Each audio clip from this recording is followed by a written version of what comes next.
ഈശോയ്ക്ക്, ഞങ്ങളിൽ വസിക്കുന്ന പരിശുദ്ധ പരമദീപികാനാഥനായ ഈശോയ്ക്ക്, ഭൂലോകം മുഴുവനും നിറഞ്ഞു നിൽക്കുന്ന പരിശുദ്ധ പരമദീപികാനാഥനായ ഈശോയ്ക്ക്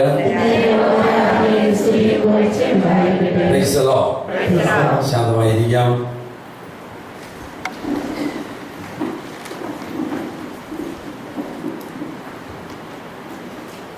രണ്ടിൽ കൂടുതൽ ധ്യാനം കൂടിയിട്ടുള്ളവരൊന്ന് കൈ ഉയർത്താമോ?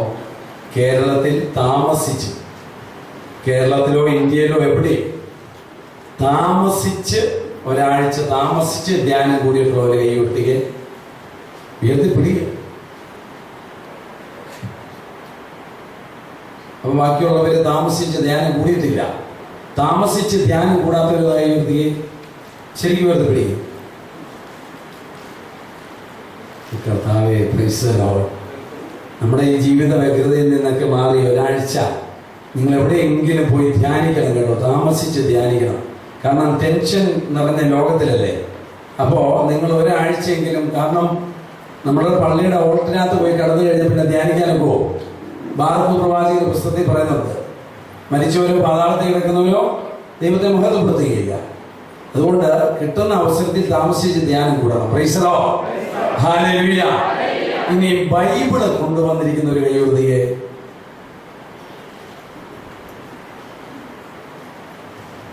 ശരിക്കും ഉയർത്തിക്കുന്നത് ഇവിടെ പെരുന്നാളാണെന്നാണോ അച്ഛൻ പറഞ്ഞേ?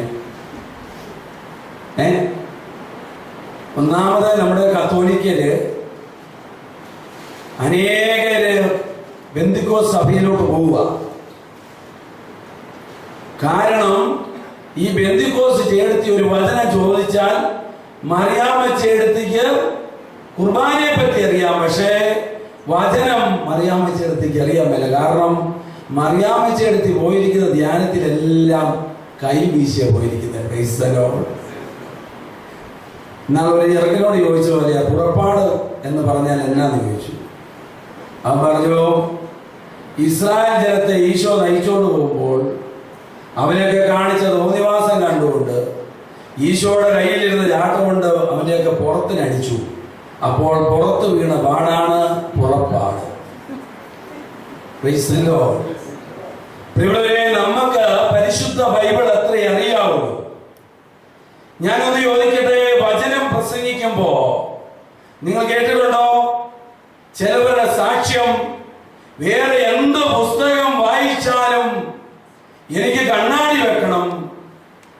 പ്രിയപ്പെട്ട സഹോദര, അച്ഛാ, ഞാൻ മറിച്ച് ഈ ബൈബിള് തുറന്നാൽ കണ്ണാടിയും വേണ്ട, ഒന്നും വേണ്ട, ശക്തമായി എനിക്ക് കാഴ്ച ഉണ്ടാകുന്നുണ്ട്. Praise the lord. ഈ പുസ്തകം ജീവനുള്ളതാ. Praise the lord. ഹല്ലേലൂയ. അപ്പോൾ ധ്യാന കേന്ദ്രത്തിലോട്ട് വരുമ്പോ, പ്രത്യേകിച്ച് ഞാൻ പറയുന്നത് ഈ കാലഘട്ടത്തിൽ നിങ്ങൾ ജൗളിൽ കടക്കാന്റെ കൂടിനകത്ത് പോലും ഇടരുത്. കാരണം നീ ഇങ്ങനെ ഈ ബൈബിള് സ്വതന്ത്രമായി പിടിച്ചു വരുമ്പോ, നിങ്ങൾ ആലോചിച്ചേ, കത്തോലിക്ക ചേടത്തി അല്ലെ കത്തോലിക്ക ഒരു അമ്മച്ചി, 90 അമ്മച്ചി തെറ്റായ ബോധ്യം കേട്ട് പെന്തക്കോസ്ത് സഭയിൽ പോയി കഴിയുമ്പോ ഞാൻ കണ്ടിട്ടുണ്ട്, അന്ന് വരെ കത്തോലിക്ക സഭയിലുള്ള ധ്യാന കേന്ദ്രങ്ങളിൽ ബൈബിൾ എടുത്തോണ്ട് വരത്തില്ല അമ്മച്ചി. പക്ഷേ ഏതെങ്കിലും ഒരു കുളത്തിൽ ചെന്ന് ചാടിയിട്ട് പിന്നെ അമ്മച്ചി അവരുടെ കൂട്ടായ്മയ്ക്ക് പോവാണല്ലോ, ഒയ്യോ ബൈബിളും ചുമന്നിട്ട് ഓടുക. ഇത് നമ്മുടെ ഇവിടെ നിൽക്കുമ്പോ ഒന്ന് ചെയ്തേ, നിങ്ങൾ തുടങ്ങാൻ ആരംഭിക്കുക. Price the lord. Hallelujah. Hallelujah. ജീവനോടെ പറഞ്ഞേ ഹല്ലേലൂയ. ശക്തിയോടെ പറഞ്ഞേ ഹല്ലേലൂയ.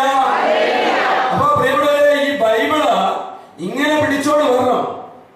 ഞാനിന്ന് ഒരു ബാഗിനകത്ത് കൊണ്ടുവന്നേ. സാധാരണ ഞാൻ കാരണം ഇറങ്ങിയാലും അല്ലാത്തവിടത്തൊക്കെ പോകുമ്പോൾ ഇങ്ങനെയാ. അപ്പൊ ക്രിസ്ത്യനിലെ സന്തോഷേട്ടൻ പറഞ്ഞു, നമ്മള് 101 സുവിശേഷ വഴികൾ, സുവിശേഷത്തെ പ്രചരിപ്പിക്കുന്ന വഴികളെ കുറിച്ച് ഹീലി ഹാൻസിലൂടെ പ്രചരിപ്പിച്ചു. നമ്മൾ അത് ചെയ്യുന്നില്ല. അതുകൊണ്ട് 2100 ബാഗ്, സ്കൂൾ ബാഗ് പോലത്തെ ഒരു ബാഗ് അടിച്ചു. നമ്മുടെ ഈ പ്രദേശത്തിലൊക്കെ കിട്ടിയിട്ടുണ്ട്. അതിൽ യേശു ആരിലും വലിയവൻ, അങ്ങനെയാണ് അതിന്റെ ടൈറ്റിൽ കൊടുത്തിരിക്കുന്നത്. പിന്നെ താഴോട്ട് കുറെ വാക്കുകൾ കൊടുത്തിട്ടുണ്ട്. നിന്നെ രോഗത്തിൽ നിന്ന് വിടുവിക്കുന്നു, പാപത്തിൽ നിന്ന് വിടുവിക്കുന്നു ഒക്കെ പറഞ്ഞു. ഇപ്പൊ സന്തോഷം എന്നോട് ചോദിച്ചു, നമ്മള് ചുമ്മാ പോകുമ്പോഴാണേലും ബ്രദറെ ഈ വായി തോളിട്ട് പോകണം.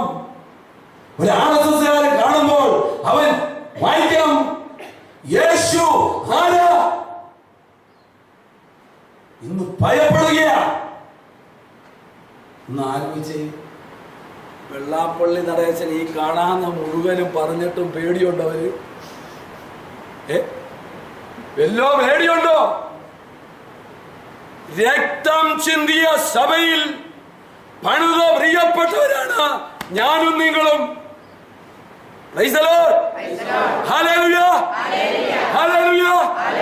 നീ ബൈബിളുമായി ഈ ധ്യാന കേന്ദ്രത്തിൽ വരുമ്പോ മല്ലപ്പള്ളി ടൗണിലോ ഈ വനാന്തരത്തിൽ വെച്ച നിന്നെ മുറിച്ചാൽ ആ രക്തം ഇവിടെ ഒരു വടാവൃക്ഷമായി പടരും.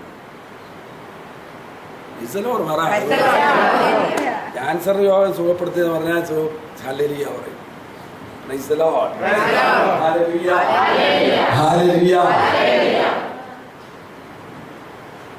ഒന്നും മേലാത്ത അവസ്ഥ. കാരണം അച്ഛൻ പറഞ്ഞു റെക്കോർഡ് ചെയ്യുന്നതുകൊണ്ട് ഈ മൈക്കിന്റെ ഇവിടെ നിന്ന് എങ്ങോട്ട് മാറാനുണ്ട്. എനിക്കാണെങ്കിൽ എൻ്റെ ഈശോയ എനിക്ക് തന്ന നന്മകളെ ഓർക്കുമ്പോൾ പിന്നെ ഇങ്ങനെ നിൽക്കാനും വേണ്ട. Price the lord. Hallelujah, hallelujah. ഇവിടെ 84 സങ്കീർത്തനം 10ാമത്തെ വാക്യം ചേർത്തി എഴുതുന്നതിന് മുമ്പ് വായിച്ചൊന്ന് നോക്കാൻ പറ്റുമോ?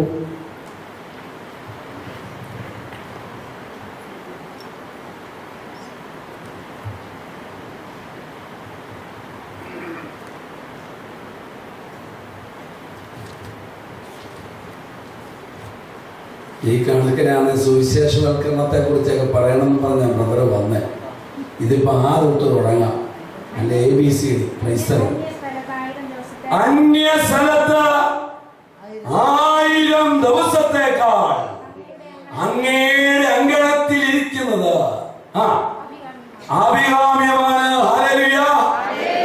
അന്യ സ്ഥലത്ത് നീ അമേരിക്കയിൽ, യൂറോപ്യൻ രാജ്യങ്ങളിൽ, അനേക സ്ഥലങ്ങളിൽ നീ ചുറ്റി സഞ്ചരിച്ച ജീവിതം അവസാനിപ്പിക്കുന്നതിനേക്കാൾ ഏറെ നിന്റെ ജീവിതത്തിൽ അഭികാമ്യമാണ് എന്നതാ.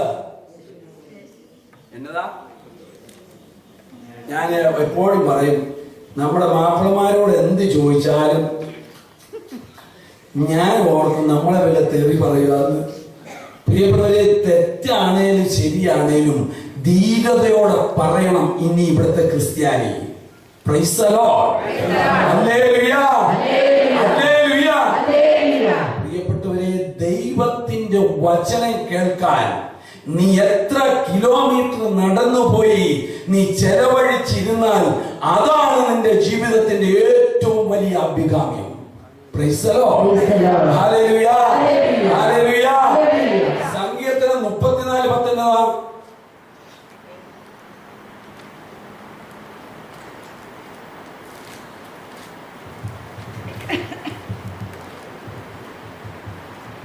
സിംഹക്കുട്ടികൾ ഇരകിട്ടാതെ വിശന്നു അടഞ്ഞേക്കാം. കർത്താവിനെ അന്വേഷിക്കുന്നവർക്ക് ഒന്നിനും കുറവുണ്ടാവുകയില്ല. നീ ലോകത്തിന്റെ ഉള്ള ഓട്ടം ഒന്ന് നിർത്ത. ഈ ഏരിയയിലുള്ള ഒരു ബുധനാഴ്ച ദിവസം നീ ഒരു ഫംഗ്ഷൻ വെക്കാതെ ഈ കൂടാരത്തിനുള്ളിലേക്ക് വരാൻ നീ വില കൊടുത്താൽ ഈ ദൈവം പറയുക എന്താ പറഞ്ഞേ? ബാലസിംഹങ്ങൾ ഇരകിട്ടാതെ വിശന്നിരിക്കും. വിശന്നിരിക്കുവാ നീ അറിയൂ. നമ്മുടെ നോട്ടത്തിലില്ല. കാട്ടിലെ രാജാവാണ് സിംഹം. പക്ഷേ സൃഷ്ടിച്ചവൻ പറയുക അതിന് പോലും ഇര കിട്ടാതെ വരും. എങ്കിലും എന്നെ അന്വേഷിക്കുന്നവർ ഒരു നന്മയ്ക്കും കുറവുണ്ടാകില്ല. വിശ്വസിക്കുന്നവർ മാത്രമേ ഹല്ലേലൂയ പറയൂ. അപ്പോൾ വില കൊടുക്കണം പ്രിയപ്പെട്ടവരെ. ദൈവിക കാര്യത്തിന് വേണ്ടി വില കൊടുത്ത കടന്നു വരണം. Price the lord. Hallelujah, hallelujah, hallelujah. Colossus 4:2 വായിച്ച്. കൊളോസസ് 4:2.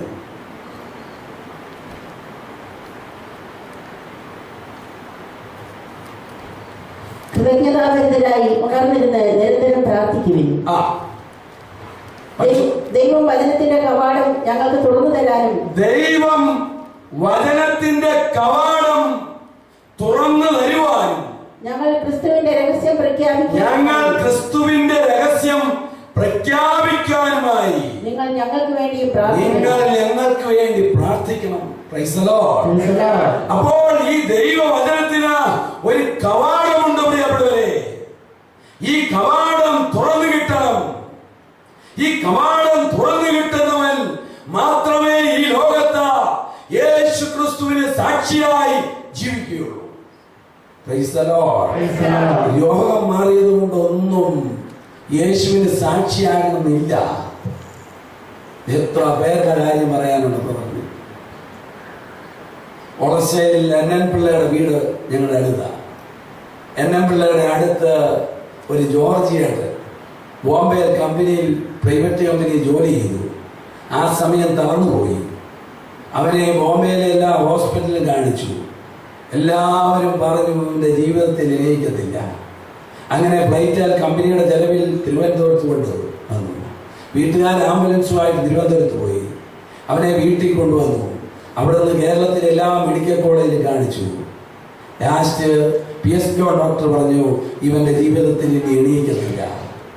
അങ്ങനെ ഇരിക്കുമ്പോൾ പരിപ്പിലുള്ള എൻ്റെ വീടിനടുത്തുള്ള ജോർജ് കുട്ടി, ചില ചേച്ചിമാരും എല്ലാം കൂടി വിശ്വാസമുള്ള പാവപ്പെട്ട സഹോദരികളും കൂടി ആ വീട്ടിൽ ചെന്നിട്ട് പറഞ്ഞു, ജോർജ് ചേട്ടനെ ഒരാഴ്ച ഡിവൈനിൽ കൊണ്ടുപോകുവാൻ അനുവദിക്കാമോ? അയ്യോ, ഒരു കുഴപ്പമില്ല മക്കളെ. അവരുടെ ചെലവിൽ ആംബുലൻസ് പിടിച്ചു. NN പിള്ളയുടെ അടുത്തുള്ള പേപ്പർ കൃഷ്ണൻകുട്ടി എന്ന് പറയുന്ന നായർ സമുദായത്തിലുള്ളവൻ ഉൾപ്പെടെ ഇവനെ ചുമന്ന് ആംബുലൻസ് ചുമന്ന് കയറ്റി. പ്രിയപ്പെട്ടവരെ, ആംബുലൻസ് ഡിവൈനിലെത്തി. ഒരാഴ്ച കഴിഞ്ഞ് ആ ജോർജ് മടങ്ങി വന്നത് എങ്ങനെയാണെന്നറിയാവോ? സൂപ്പർ ഫാസ്റ്റിൽ കയറി. ഹല്ലേലൂയ. ആ ജോർജ് ഒരു 4 മാസക്കാലം പ്രയർ ഗ്രൂപ്പുകളിൽ വന്നു.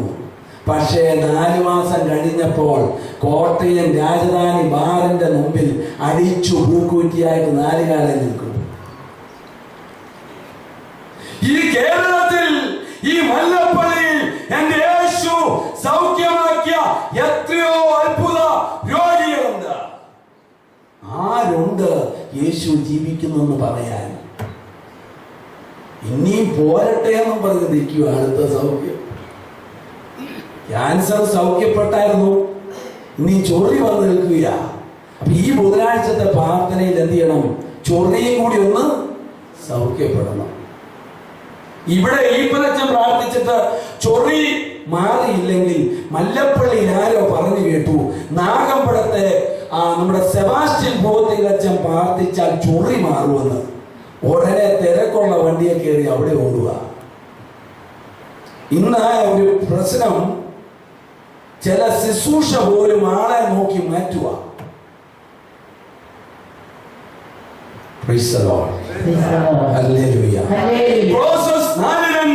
വചനത്തിലെ കവാടം തുറന്നു കിട്ടാൻ നിങ്ങൾ പ്രാർത്ഥിക്കണം. എഫേസസ് 6:19 വായിച്ച്.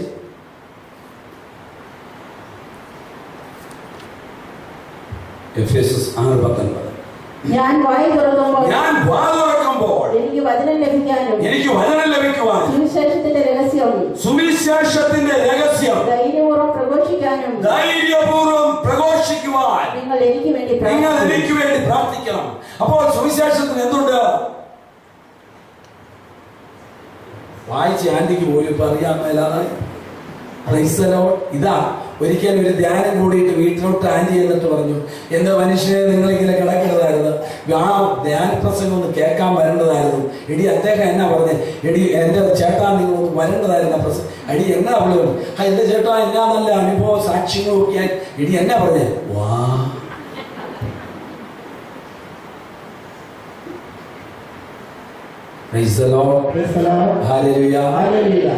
നമുക്ക് ആദ്യം തന്നെ ഒന്ന് ചേട്ടന്മാരുടെ ഭാഗത്തുനിന്ന് എണീറ്റേ, ചേട്ടത്തിമാരും എണീറ്റേ. എല്ലാവരും ഒന്ന് എണീറ്റേ. എന്നിട്ട് ഇടവിടാതെ ഫില്ല് ചെയ്ത് കസേരയിലൊന്ന് ഇരുന്നേ. ഇടവിടാതെ ഫില്ല് ചെയ്തിരുന്നേ. എല്ലാ കസേരയും ഫ്രണ്ട് തൊട്ട് എല്ലാവരും കയറി വരിക. എല്ലാവരും ഫ്രണ്ടിലോട്ട് വരിക. ഈ ഫ്രണ്ടിൽ 3-4 കസേര എല്ലാം ഇരിക്കുക. എല്ലാവരും എണീറ്റ് ഫ്രണ്ടിൽ അടുത്തടുത്തിരുന്നേ. ശത്രുവാണേലും നിന്റെ അടുത്തിരിക്കുമ്പോൾ ഇപ്പോൾ ചിലപ്പോൾ മിത്രമാകാൻ സാധിക്കും. എല്ലാവരും അടുത്തിരുന്നേ. ഈ ഫ്രണ്ടിൽ 2 കസേര ഇങ്ങോട്ട് വരൂ.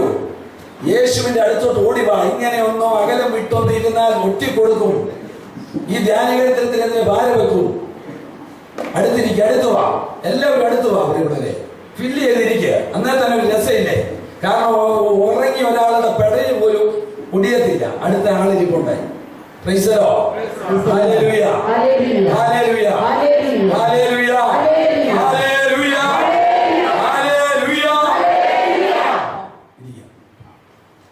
അപ്പോൾ സുവിശേഷത്തിന് ഒരു രഹസ്യമുണ്ട്. സുവിശേഷത്തിന് ഒരു വാതിലുണ്ട്. എന്റെ പ്രിയപ്പെട്ടവരെ, ഈ വാതിലും ഈ രഹസ്യവും വെളിപ്പെട്ട് കിട്ടാൻ പ്രസംഗിക്കുന്ന ഈ എനിക്ക് വേണ്ടി നിങ്ങൾ എന്ത് ചെയ്യണം? പ്രാർത്ഥിക്കണം. Price the lord. ഹല്ലേലൂയ. ഒരു നിമിഷം നിങ്ങളുടെ സഹോദരനായി കണ്ടുകൊണ്ട്, എനിക്ക് വലിയ പഠിത്തോ ഒന്നുമില്ല, ദൈവത്തിന്റെ കരുണ മാത്രമേ ഉള്ളൂ. പ്രത്യേകിച്ച് ഈ മഹനീയമായ ഈ വേദിയിൽ പൊന്നീശോയുടെ മുമ്പിൽ, ദിവ്യകാരുണ്യമായി ജീവനോടിരിക്കുന്നവന്റെ മുമ്പിൽ ഒരു യോഗ്യതയില്ലാത്ത പാപിയായ എന്നെ നിർത്തിയ ദൈവത്തിന്റെ സ്നേഹം ഒന്ന് മാത്രമേ ഉള്ളൂ. പ്രിയപ്പെട്ടവരെ, എനിക്ക് പറയുക, അവന്റെ കരുണ ഒന്ന് മാത്രം. ആ ദൈവത്തിന്റെ സ്നേഹത്തിൽ നിറഞ്ഞ ശുശ്രൂഷിക്കുവാനുള്ള കൃപ ഈ ദാസന്റെ മേൽ പകരണേന്ന് പറഞ്ഞ നിങ്ങൾ ഒരു നിമിഷം, ഇന്ന് നിങ്ങളോട് വചനം പറയാൻ ഞാൻ പല കാര്യങ്ങൾ നോട്ടൊക്കെ എഴുതി വെച്ച് വന്നിട്ടില്ല. പക്ഷെ പരിശുദ്ധാത്മാവ് സംസാരിക്കണം. അതുകൊണ്ട് നിങ്ങളുടെ വലതുകരം എൻ്റെ നേരെ ഒന്ന് നീട്ടിപ്പിടിച്ച് ഒരു നിമിഷം സ്തുതിച്ച് പ്രാർത്ഥിക്കാവുന്ന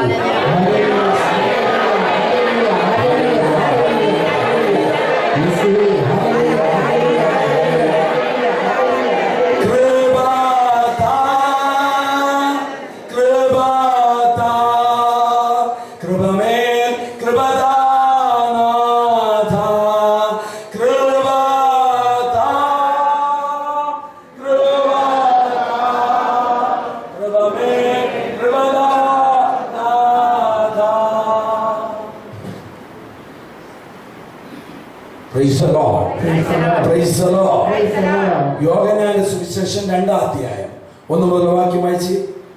യോഹന്നാൻ 2:1 മുതൽ വാക്യം. 3-ാം ദിവസം ഗലീലയിലെ കാനായിൽ ഒരു വിവാഹ വിരുന്ന് നടന്നു. യേശുവിന്റെ അമ്മ അവിടെ ഉണ്ടായിരുന്നു. യേശുവിൻ ശിഷ്യന്മാരും വിരുന്നിന് ക്ഷണിക്കപ്പെട്ടിരുന്നു. അവിടെ വീഞ്ഞ് തീർന്നു പോയപ്പോൾ യേശുവിന്റെ അമ്മ അവനോട് പറഞ്ഞു, അവർക്ക് വീഞ്ഞില്ല. യേശു അവളോട് പറഞ്ഞു, സ്ത്രീയെ, എനിക്ക് നിനക്കും എന്ത്? എന്റെ സമയം ഇനിയും ആയിട്ടില്ല.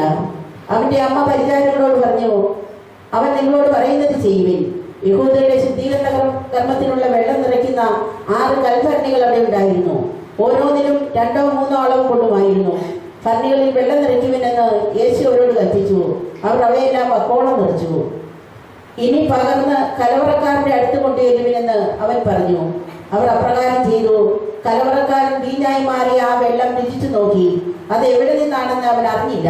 എന്നാൽ വെള്ളം കോരിയ പരിചാരകർ അറിഞ്ഞിരുന്നു. അവൻ മണവാളിനെ വിളിച്ചു പറഞ്ഞു, എല്ലാവരും മേൽത്തരം വീഞ്ഞ് ആദ്യം വിളമ്പുന്നു, അതിഥികൾക്ക് ലഹരി പിടിച്ചു കഴിയുമ്പോൾ താഴ്ന്ന തരവും. എന്നാൽ നീ നല്ല വീഞ്ഞ് ഇതുവരെയും സൂക്ഷിച്ചു വെച്ചുവല്ലോ.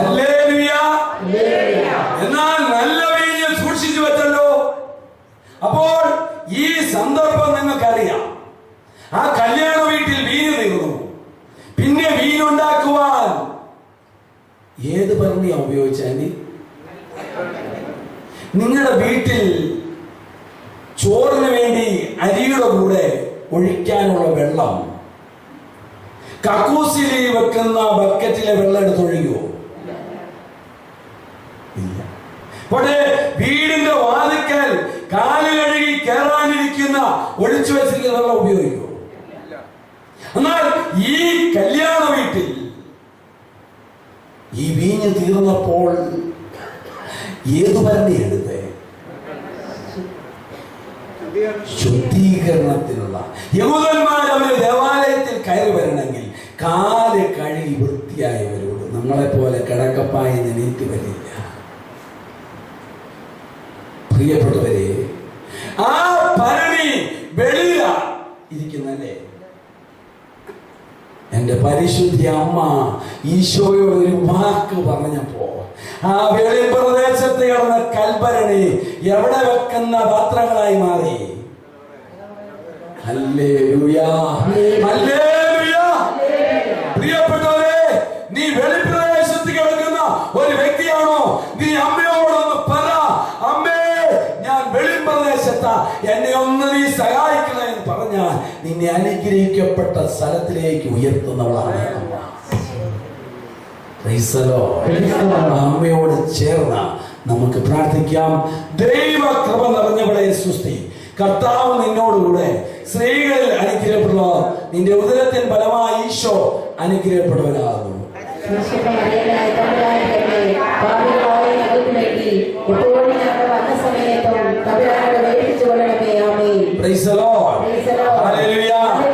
രണ്ടുപേർക്ക് കൈ കൊടുത്തു പറഞ്ഞേ, ദൈവം സഹോദരനെ സഹോദരിയെ സമർത്ഥമായി അനുഗ്രഹിക്കട്ടെ എന്ന് പറഞ്ഞു. എന്റെ പൊന്നെ, ഞാൻ നോക്കിയപ്പോ ചിലവരെല്ലാം ഇങ്ങനെയാ, ഈ വികലാംഗം കൊടുക്കുന്ന പോലെ.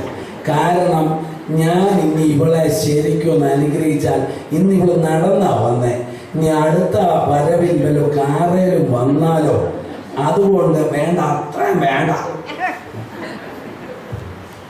എന്റെ പ്രിയപ്പെട്ടവരെ, പിശാച് പോലെ സാധനം നമ്മുടെ മനസ്സിൽ കയറ്റി വെച്ചിട്ടുണ്ട്. നീ അത് മാറ്റണം. എന്നിട്ട് പറ, കൈ കൊടുത്തൊന്ന് ഒരു സെക്കൻഡ് പിടിച്ചേ, എന്നിട്ട് ആ മുഖത്തോടെ നോക്കിക്കേ, എന്നിട്ട് പറഞ്ഞേ, സമർത്ഥമായി സഹോദരി അനുഗ്രഹിക്കട്ടെ, യേശു അനുഗ്രഹിക്കട്ടെ. നീ ഇങ്ങനെ പറയുമ്പോ ഈ അടുത്ത് ഇരുന്നവളെയല്ല ഇപ്പൊ നമ്മളാണോ ഈ അനുഗ്രഹം പറയുന്നത്, അല്ലെ അവനാണോ എന്നൊക്കെ ചിന്തിച്ച് നിന്നെ വിധി എഴുതാം. നീ ഒന്നും മൈൻഡ് ചെയ്യരുത്. നിന്റെ അമ്മായിമ്മ നിനക്കെടുത്ത് പാര വെച്ചാലും നീ എന്ത് ചെയ്തോണം? അമ്മായിമ്മേ ഒലക്കടിക്കുന്നു അല്ലെന്നേ. അമ്മായിമ്മയോട് പറയണം, അമ്മച്ചി ഈശോ അമ്മച്ചി അനുഗ്രഹിക്കട്ടെ, ഈശോ അമ്മച്ചി അനുഗ്രഹിക്കട്ടെ. നിനക്കിട്ട് പാര പണിയുമെന്നവനൊക്കെ ഒന്ന് പറഞ്ഞ നീ പറയാൻ തുടങ്ങിക്കുന്ന ആളെ മുതൽ കോടതിയിലോട്ട് പോകാതെ ഈശോ നിന്നെ അനുഗ്രഹിക്കട്ടെ, ഈശോ നിന്നെ അനുഗ്രഹിക്കട്ടെ നീ പറയാൻ തുടങ്ങുമ്പോൾ ഉൽപ്പത്തി 12 അതിലെ 2 വചനം നിന്നിൽ ജീവൻ വെക്കും. വായിച്ചേ, ഉൽപ്പത്തി 12:2. ഞാൻ നിന്നെ വലിയൊരു ജനതയാക്കും, നിന്നെ ഞാൻ അനുഗ്രഹിക്കും, നിന്റെ പേര് ഞാൻ മഹത്വമാക്കും. അങ്ങനെ നീ ഒരു അനുഗ്രഹമായിരിക്കും. നിന്നെ അനുഗ്രഹിക്കുന്നവരെ ഞാൻ അനുഗ്രഹിക്കും, നിന്നെ ശപിക്കുന്നവരെ ഞാൻ ശപിക്കും. നിന്നെ അനുഗ്രഹിക്കുന്നവരെ സഹോദരി, അപ്പുറത്തെ ആൾക്ക് അനുഗ്രഹം നീ കൊടുക്കുമ്പോൾ നിന്നെ ഇവൻ അനുഗ്രഹിക്കും. വിശ്വസിക്കുന്നവരുടെ അനുഗ്രഹം അവൻ അനുഗ്രഹിക്കത്തില്ല. പക്ഷേ നീ അനുഗ്രഹം കൊടുക്കുമ്പോൾ എന്റെ യേശു നിന്നെ അനുഗ്രഹിക്കും. വചനം പഠിച്ചതാ തിരിയാതെ തിരിഞ്ഞു. ഏത് വചന? ഏതാ? ഉൽപ്പത്തി. Hallelujah, hallelujah. നാളെ ഒരു അച്ഛൻ പറഞ്ഞ പോലെ നിങ്ങൾ കേട്ടിട്ടുള്ള കാര്യമായിരിക്കും. ഒരു അച്ഛൻ പുതുതായിട്ട് പള്ളിയിൽ ചാർജ് എടുത്തു. അച്ഛൻ എന്തോ ടൗണിൽ സാധനം മേടിക്കാൻ വന്നപ്പോൾ ഈ ഇടവകയിൽപ്പെട്ട ഒരു ചെറുക്കനെ കണ്ടു. അന്നേരം അവനോട് ചോദിച്ചു, എടാ നിന്റെ പേരെന്നാന്ന് ചോദിച്ചു. എൻ്റെ പേര് 1 പത്രോസ് 2, അല്ല സോറി 2 പത്രോസ് 1. അല്ല നിന്റെ പേരാണ് ഞാൻ ചോദിച്ചത്. അല്ല അച്ഛൻ എൻ്റെ പേരാണ് 2 പത്രോസ് 1.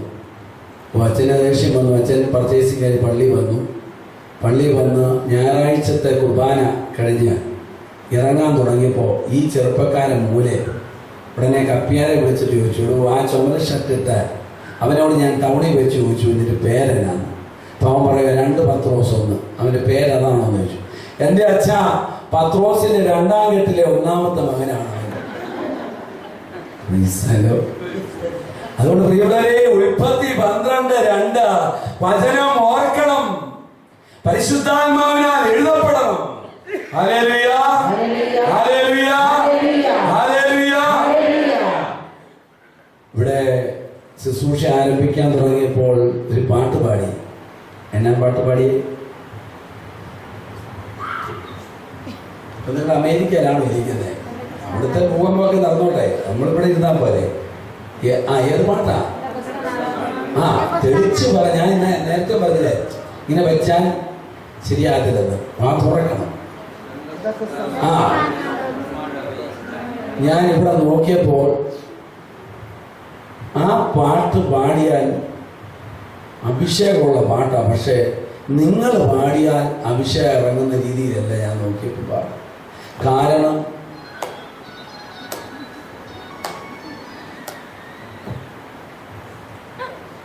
പ്രിയപ്പെട്ടവരെ, 2 ദിനവൃത്താന്തം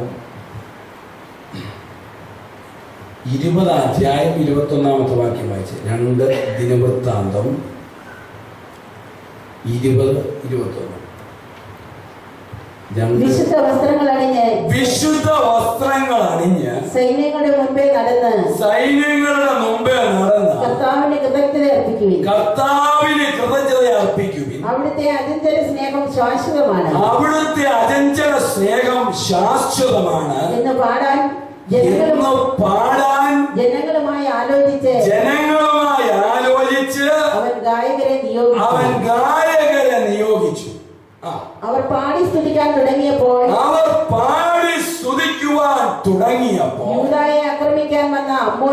യൂദയെ ആക്രമിക്കാൻ വന്ന അമ്മോന്യർ, മെവാബ്യർ, സെയിർ പർവ്വത നിവാസികൾ എന്നിവർക്കെതിരെ കർത്താവ് കെണിയൊരുക്കി അവർ തുരത്തപ്പെട്ടു. പ്രിയപ്പെട്ടവരെ, ദൈവീയ പാട്ടുകൾ പാടുമ്പോൾ എന്നാ സംഭവിക്കും? നിന്റെ കെട്ടിയവൻ നിന്നെ ദിവസവും ഇടിച്ചുകൊണ്ടിരിക്കുകയാണെങ്കിൽ അവനിൽ വസിക്കുന്ന അന്ധകാര അരൂപി നീ പാടി ആരാധിക്കുമ്പോൾ എന്ത് സംഭവിക്കും? അവൻ ഇന്ന് വിട്ടുമാറും.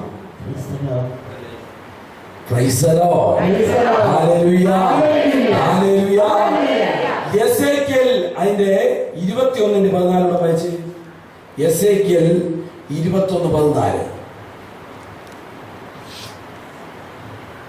നീ പാടി ആരാധിക്കുമ്പോൾ സംഭവിക്കുന്ന കാര്യമാണ് ഇപ്പോൾ പറഞ്ഞത്. ഇനി എസേക്കിയേൽ 21:14. മനുഷ്യപുത്ര, നീ പ്രവചിക്കുക, നീ കൈകൊട്ടുക, സംഹാരഗണ്ഡകം വീണ്ടും വീണ്ടും അവന്റെ മേൽ പതിക്കട്ടെ. അവർക്ക് ചുറ്റും ചുഴറ്റുന്ന കൊലവാളാണ് എന്നത്. ഈശോയെ മുട്ടിപ്പിടിച്ചോണ്ടിരിക്കാതെ വാ തുറന്ന് പറ. നീ കൈകൊട്ടി പാടുമ്പോ എന്റെ അപ്പച്ച ഓർത്തോളം മരുമകളെ ഇട്ട് പീഡിപ്പിക്കുകയാണെങ്കിൽ അവളിൽ വസിക്കുന്ന അന്ധകാരത്തിന്റെ അരൂപിയെ നീ കൊലവാളിനാൽ വെട്ടിക്കൊണ്ടിരിക്കുക.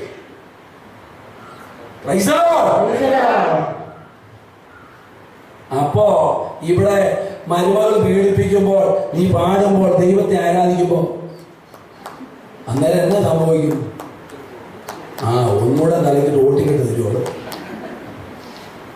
നീ ജീവനോടെ ആരാധിക്കും. കൈ അടിച്ചാൽ കൊലവാള് സാത്താനെതിരെ വീഴുന്നു. ഒന്ന്. ഇനി ഫിസിക്കലി ആയിട്ട് പറഞ്ഞാൽ അറ്റാക്കിന്റെ എന്തെങ്കിലും ലക്ഷണമുള്ള ചേട്ടനാണെങ്കിൽ ഫ്രീ ആയിട്ട് ഓപ്പറേഷൻ നടക്കും. കാരണം നീ ഇങ്ങനെ അടിക്കുമ്പോൾ എന്നാ സംഭവിക്കും? Pumping ശക്തമാകും.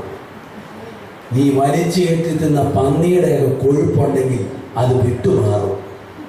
Price the lord. Hallelujah.